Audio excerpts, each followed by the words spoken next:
Hey people, welcome to the channel, and in this case I want to show you that you can in fact start fires with a mini Firesteel like this one. This is 2 millimeters thick. That is very thin. It's actually quite well worn. It's actually broken given how many times I've used it before. And in the channel, when I show this mini Firesteel, some people were wondering, hey, that's too small, you can't start a fire with that, it will break. And based on my experience, I knew that was not the case. I knew you can start a fire with this tiny Firesteel. It's just a matter of knowing how. But I wanted to know exactly how many times. How many times can you do this? How many times can you throw sparks, small, big, little chunks? How many times can you do this until you can no more? Well, it's about 300 times until I actually broke it. But even broken, I can still use what's left of the Firesteel. So it's definitely more than 300 times.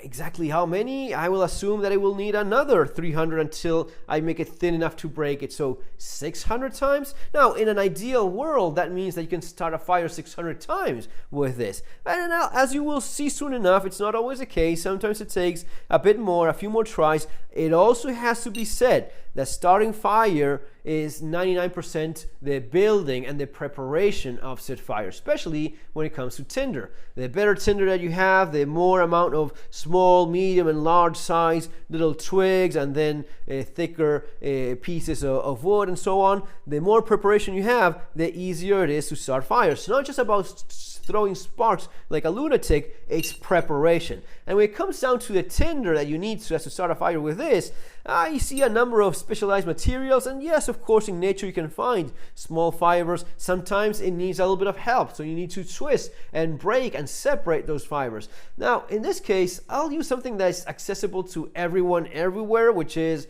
toilet paper, disposable napkins, Kleenex, any of these things that are all over the place all the time. These are actually not all that terrible as long as you prepare it accordingly. And that means just separating those fibers as much as you can. Twist, break, pull, separate. You want this to be as fluffy, as broken, and as you see that kind of thing. Let me make that. That's the kind of thing that catches a spark. You want something that catches a spark easy enough. So break it as much as you can, and again, the more patient you are in this process, the less time you will spend trying to start a fire and throwing sparks all over the place without success. So break it up as much as you can.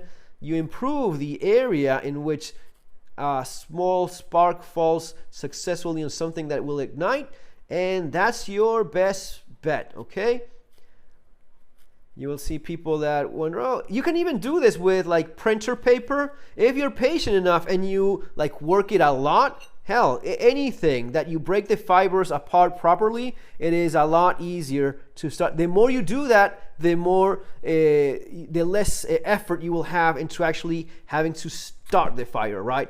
So once you do that nicely, 3, how many times? 4, 5, 6, 7, 8, 9, 10, 11, and let's stop that before we burn everything down, but you get my point. The more you break those up, the easier it is for it to catch a spark and start with a flame. And again, I've done this with printer paper.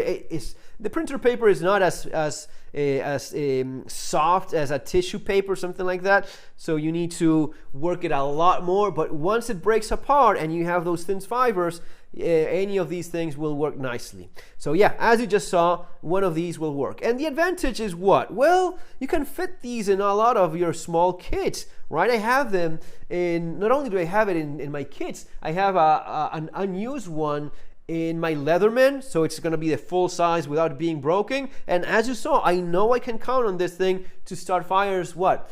It took me, 10 times, let's give or take. Not the best fire starter material, camera between my hands. So I trust myself that with enough patience and a little bit more preparation, maybe 5, 6 attempts. But let's go with 10, all right? Let's go with 10 so as to have a, well, if you can do this 300 times, and so it's going to be 30 attempts, 50, and you still have, once it breaks, you still have the other chunk. So it's going to be 300 more times.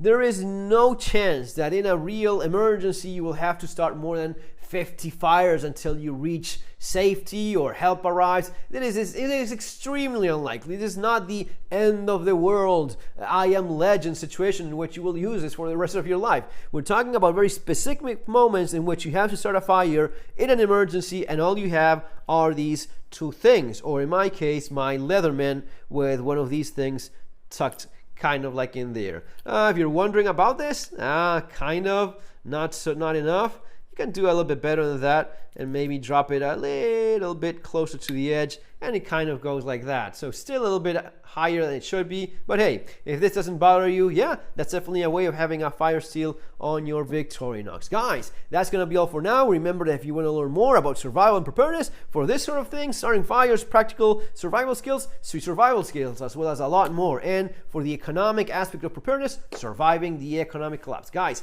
see you later. Have an awesome weekend. Take care.